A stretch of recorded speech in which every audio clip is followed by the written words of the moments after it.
تو یہ قرآن ہدایت کا سرچشمہ ہے، روشنیوں کا منبع ہے۔ اس کا ایک ایک حرف، ایک ایک لفظ صداقتوں پہ مشتمل ہے۔ دنیا کی کوئی کتاب ایسی نہیں جس کے بارے میں یہ دعویٰ کیا جا سکے کہ اس میں غلطی کا امکان نہیں۔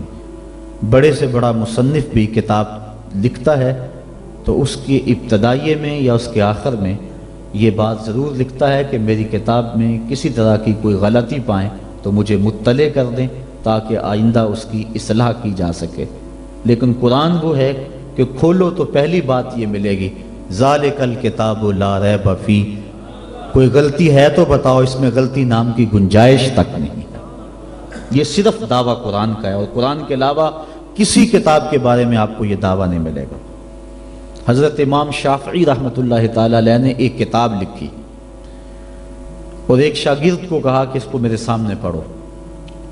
جب اس نے پڑھا تو آپ اس کی کئی غلطیوں پر متنبہ ہوئے کہ اس لفظ کی بجائے یہ لفظ ہوتا تو کیا خوب تھا، اس حرف کی بجائے یہ حرف ہوتا تو کیا اچھا تھا۔ تغیر و تبدل کرتے رہے۔ اگلے دن فرمایا پھر پڑھو، اس نے پھر پڑھا، پھر نئی غلطیوں پر متنبہ ہوئے۔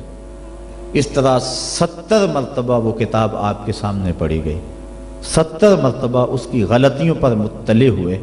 پھر اس کے بعد فرمایا داہو، چھوڑ دو، شافی کی کتاب اس قابل نہیں ہے کہ اس میں غلطی کی گنجائش نہ رہے۔ یہ اعزاز صرف اللہ کی کتاب قرآن مجید کو حاصل ہے کہ اس میں غلطی کی گنجائش اور غلطی کا امکان موجود نہیں ہے۔ یہ صرف کتاب اللہ ہے قرآن مجید کہ جس میں غلطی کا امکان تک نہیں ہے۔ اور دنیا کے بڑے بڑے دانشور، دنیا کے بڑے بڑے ادیب، شاعر، ان کو بطور تحدی یہ کہا گیا اگر اس کتاب میں تم شک پاتے ہو جو ہم نے اپنے بندہ خاص پہ نازل کی تو اس کی مثل ایک صورت ہی لا کے دکھاؤ۔ تو پھر آج تک کوئی نہیں لا سکا، ممکن ہی نہیں ہے۔ ممکن ہوتا تو کوئی ضرور محنت کرتا۔ الاتقان فی علوم القرآن کے اندر امام سیوطی لکھتے ہیں اگر قرآن کی مثل لایا جانا ممکن ہوتا تو بدر اور احد کی لڑائیاں نہ ہوتی۔ سیدھی سی بات تھی کہ قرآن کی مثل لے آتے، لیکن قرآن کی مثل ممکن ہی نہیں۔ اگر کوئی نظم جوڑنے کی کوشش بھی کرے تو وہ بے تک کے لفظ ہوں گے۔ قرآن کی معنویت اور قرآن کی عظمت کو کوئی چھو بھی نہیں سکتا۔ جس طرح کہ پچھلے دنوں کے اندر ڈاکٹر شروش نے الفرقان الحق کے نام سے 7 سال کی محنت سے ایک کتاب تیار کر کے دعویٰ کیا کہ میں نے قرآن کے مقابلے میں یہ کتاب لوگوں کو پیش کی ہے۔ یہودی لابی اس کتاب کے فروغ کے لیے کروڑوں ڈالر صرف کر رہی ہے۔ انٹرنیٹ پہ وہ کتاب آپ کو دستیاب ہوگی۔ میں نے بھی اس کی پہلی سورت جس کا نام اسے رکھا ہے سورۃ البسم اللہ، اس کو دیکھا ہے تو مجھے متنبی یاد آ گیا۔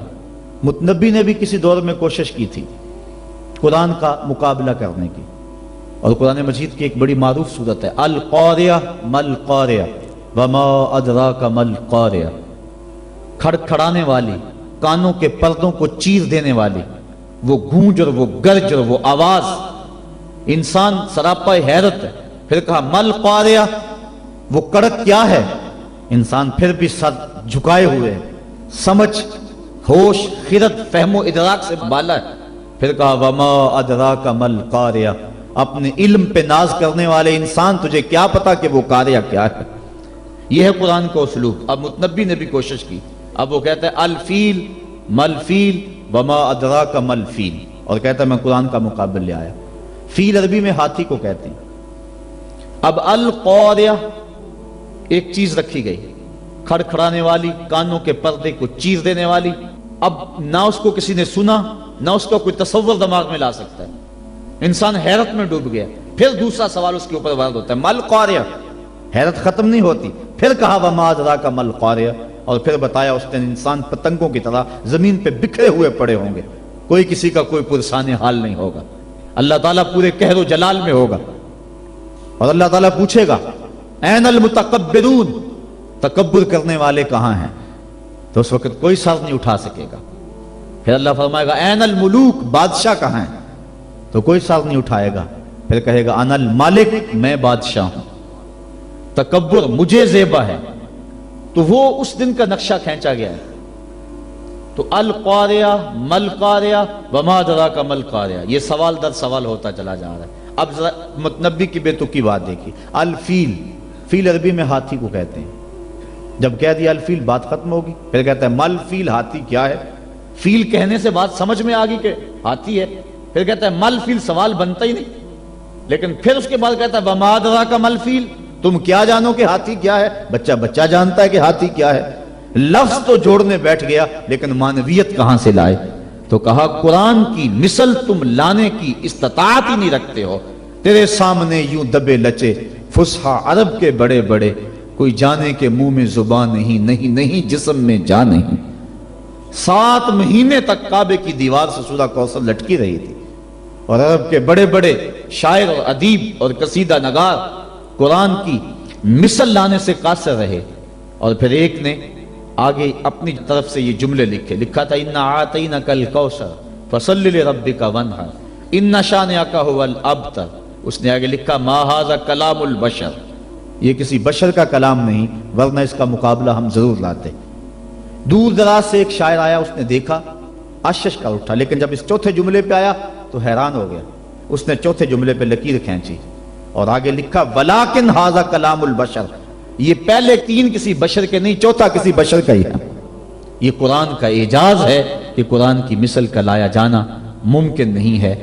قرآن کی اخبار و اخبار غیبیہ، قرآن نے جو کہا اس کی صداقتیں حرف بحرف ثابت ہو رہی ہیں. بلکہ اس دور میں اللہ تعالیٰ نے قرآن مجید میں ارشاد فرمایا تحویل قبلہ کے متعلق سَيَقُولُ السُّفَهَاءُ مِنَ النَّاسِ مَا وَلَّاهُمْ عَنْ قِبْلَتِهِمُ الَّتِي كَانُوا عَلَيْهَا. ان قریب بے وقوف کہیں گے کہ تمہیں قبلے سے کس نے پھیر دیا. یہ قرآن نے خبر دی اور یہ اعتراض یہودیوں نے اٹھانا تھا. اب قرآن نے کہا ان قریب بے وقوف کہیں گے کہ تمہیں قبلے سے کس نے پھیر دیا. پہلے بیت المقدس کی طرف منہ کر کے نماز پڑھتے تھے، اب کعبۃ اللہ کی طرف منہ کر کے نماز پڑھتے ہو. تو کس نے پھیرا، کیوں تم اس سے پھر گئے، یہ اعتراض کریں گے. یہ اللہ تعالیٰ نے قرآن مجید میں بیان فرمایا. اب انہوں نے ابھی اعتراض کیا نہیں، ابھی اعتراض کریں گے. قرآن نے پہلے بیان کر دیا. اور یہودی اسلام کی مخالفت میں ایڑی چوٹی کا زور لگاتے تھے اور کوشش کرتے تھے کوئی موقع خالی نہ جائے. اب یہ ان کے لیے موقع تھا.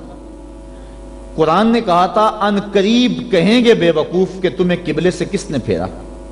تو یہ کس نے کہنا تھا؟ یہودیوں نے کہنا تھا. یہودی کہتے ہی نہ، ان کے دل میں اعتراض آتا بھی تو زبان پہ نہ لاتے. اور پھر کہتے لوگ، قرآن نے تو کہا تھا کہ لوگ کہیں گے، ہم نہیں کہہ رہے، لہذا قرآن کی بات غلط ہو گئی. ایسا ہو سکتا تھا.